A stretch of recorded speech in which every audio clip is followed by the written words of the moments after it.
Halo Sob, dalam video ini kita akan membahas custom ROM MIUI 11 CHF Premium versi 20.2.14. Untuk cara pasangnya, kalian masuk dulu ke mode TWRP, kemudian pilih menu wipe, lalu checklist Dalvik change data system dan vendornya, kemudian swipe. Setelah itu kembali dan masuk ke dalam menu install. Kemudian kalian pilih custom ROM MIUI 11 CHF Premiumnya. Kemudian di swipe dan tunggu hingga proses pemasangannya selesai. Setelah pemasangannya selesai, jangan lupa kalian wipe Dalvik dan change-nya, kemudian kalian pilih reboot system.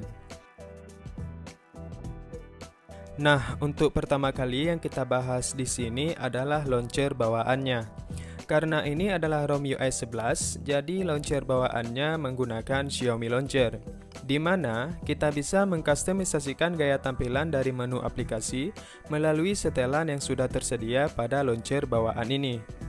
Dan untungnya, pada launcher bawaan ini sudah terdapat dua pilihan gaya tampilan layar utama, yaitu tampilan reguler dan satunya lagi gaya tampilan dengan menggunakan laci aplikasi. Dan perlu juga kalian ketahui di sini, saat menggunakan tampilan laci aplikasi ada sedikit lag atau patah-patah saat kita melakukan scrolling untuk memilih dan membuka aplikasi.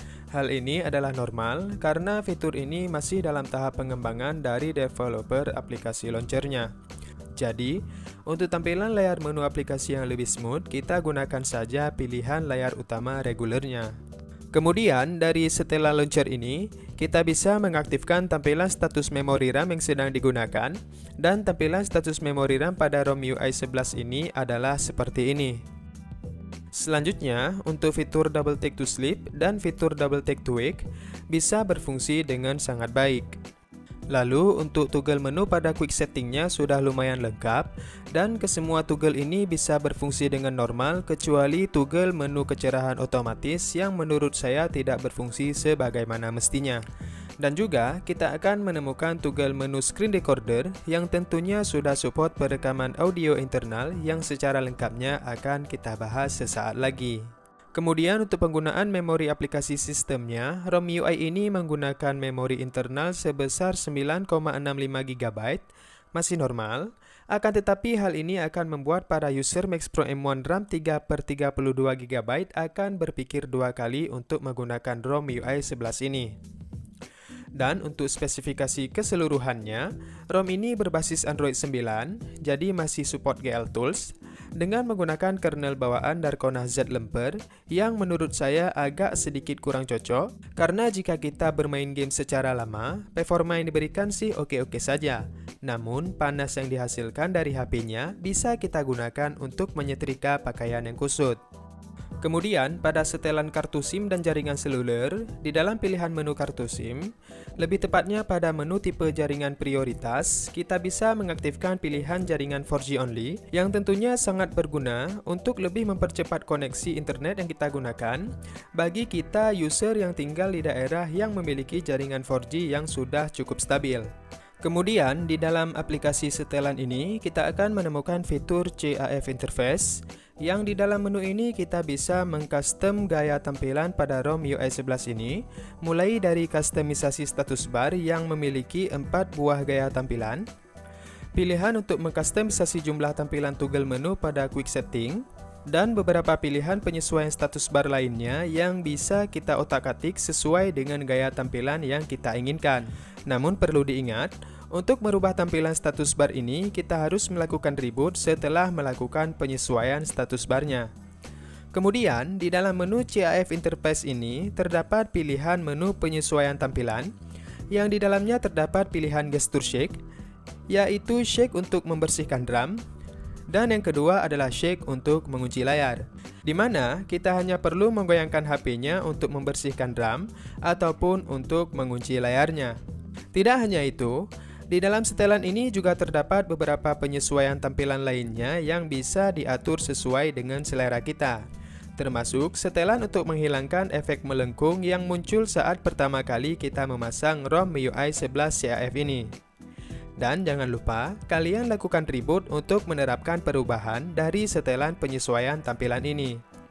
Kemudian, masih dalam menu CAF Interface, terdapat setelan fitur khusus yang di dalamnya ada fitur Game Turbo, Quick Reply, Second Space, dan MIUI Lab. Dan untuk fitur Game Turbo, tampilannya adalah seperti ini.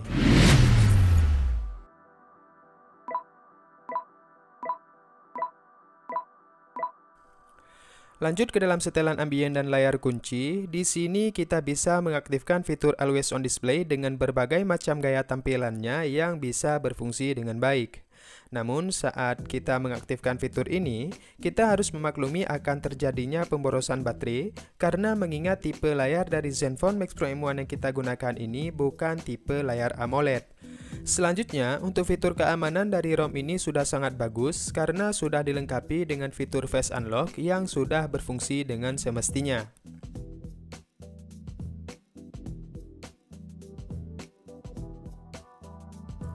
Kemudian, di dalam menu setelan tampilan, kita bisa mengganti gaya font dengan cara kita pilih menu huruf sistem, kemudian pilih cari lainnya, lalu pilih akun saya, kemudian pilih ikon huruf, dan kita tinggal pilih gaya font apa yang akan kita gunakan. Dan juga, kita bisa mendownload gaya font lain yang tersedia di dalam aplikasi tema manajernya. Kemudian, untuk menampilkan network traffic pada status barnya, kita bisa mengaktifkan kecepatan internet tersebut melalui pilihan menu status bar yang ada di dalam setelan tampilan ini. Selanjutnya, untuk aplikasi tema manager pada ROM ini, kita sudah bisa mengimpor tema pihak ketiga secara langsung. Dan untuk mendownload tema yang tersedia di sini, kalian harus login dulu dengan menggunakan akun Xiaomi. Kemudian untuk daya tahan baterai dari ROM MIUI 11 CAF ini dengan masih menggunakan kernel bawaannya, bisa kita simpulkan bahwa daya tahan baterainya tidak boros dan juga tidak hemat. Itu semua tergantung dengan bagaimana cara kita menggunakan HP-nya. Di sini saya mendapatkan SOT selama 6 jam dengan menyisakan baterai sebesar 14%-an, yang 1,5 jam diantaranya saya gunakan untuk bermain game. Lanjut ke dalam menu setelan tambahan. Di sini kita akan menemukan fitur tampilan layar penuh, di mana ada dua pilihan, yaitu bar navigasi berupa tombol, dan satunya lagi yaitu gestur layar seperti yang ada di Android 10.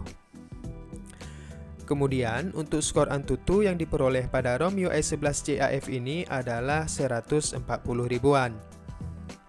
Selanjutnya, untuk kamera bawaan, yaitu Mi Kamera, semua fiturnya bisa berfungsi dengan baik, kecuali fitur slow motion dan fitur watermark yang tidak muncul saat kita mengambil foto dari kamera bawaannya ini. Dan juga, kita bisa menginstal Google Kamera versi 7.3 yang pernah saya gunakan pada ROM Havoc versi 3.3 sebelumnya. Lalu untuk tes gaming dengan menggunakan screen recorder bawaan, dan GL Tools untuk menampilkan FPS counternya adalah seperti ini.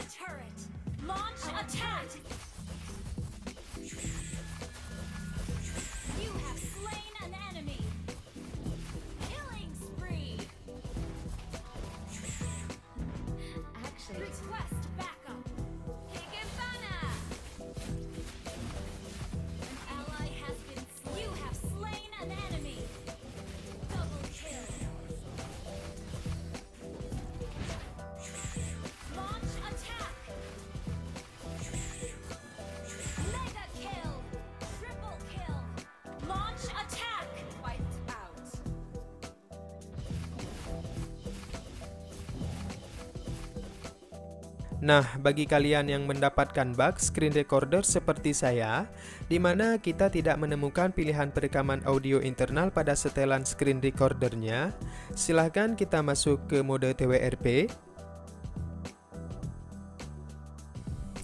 Kemudian pilih menu Mount, lalu checklist partisi data dan sistemnya saja. Kemudian masuk ke dalam menu Install, dan pilih file fix record internal, lalu swipe. Setelah selesai, langsung saja kita pilih reboot system. Nah, sekarang kita sudah bisa menemukan pilihan perekaman audio internal pada setelan screen recordernya. Dan untuk hasil perekaman dari screen recordernya ini sudah kalian lihat pada cuplikan test game pada ROM UI 11 CAF ini. Kemudian terdapat juga bug lainnya, yaitu bug di mana layar tidak bisa menyala secara otomatis saat ada notifikasi yang masuk. Dan cara fixnya sama saja dengan cara fix audio internal tadi, di mana kita masuk ke dalam mode TWRP, lalu pilih menu Mon dan checklist partisi data dan sistemnya saja. Kemudian masuk ke dalam menu install, lalu pilih file fix notif wake-nya. Setelah selesai, langsung saja kita reboot sistem. Nah, kesimpulannya, ROM UI 11 CAF ini sudah recommended untuk digunakan sebagai ROM daily, namun mungkin hanya cocok bagi kalian yang suka dengan tampilan interface dari MIUI saja. Dibandingkan dengan ROM UI 11 lainnya, ROM ini adalah salah satu yang terbaik. Adapun jika kalian berharap ROM ini cocok untuk gaming, maka jawabannya adalah relatif. Itu semua tergantung dengan cara kalian memaksimalkan performa dari kernel dan setelan lainnya agar nyaman untuk kalian gunakan sebagai ROM gaming. Dengan ditambah fitur-fitur gaming yang sudah sangat lengkap dan tersedia di dalam ROM ini. Dan berikut ini cuplikan beberapa kelebihan dan kekurangan dari ROM UI 11 CAF Premium yang sudah saya rangkum.